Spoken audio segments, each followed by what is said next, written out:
Шинжээн хот нь энгийн тосгоноос 1-р зэрэглэлийн хот болон хөгжсөн энэхүү хөгжлийн гайхамшиг дэлхийн нийтийг алмаар улсаар ирсэн. Хятадын хамгийн өрсөлдөх чадвартай, хамгийн инновацлог хот.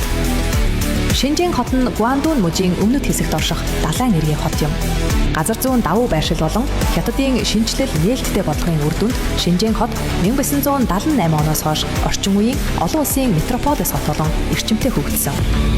Хятадын цахиурын хөндий хэмээн нэрлэгддэг энэ хотод өнөөдөр Huawei, Lenovo, Tencent зэрэг өндөр технологийн компани төвлөрөн үйл ажиллагаа явуулж байна.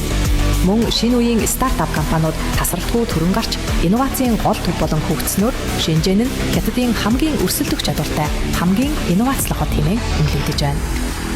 Хятад улсад энэ мэтчилэн олон сонирхолтой газрууд олон бий. Гэхдээ тэр газрууд руу явахдаа заавал хэн нэгэн мэддэг хүнийг дагаж явах шаардлагагүй.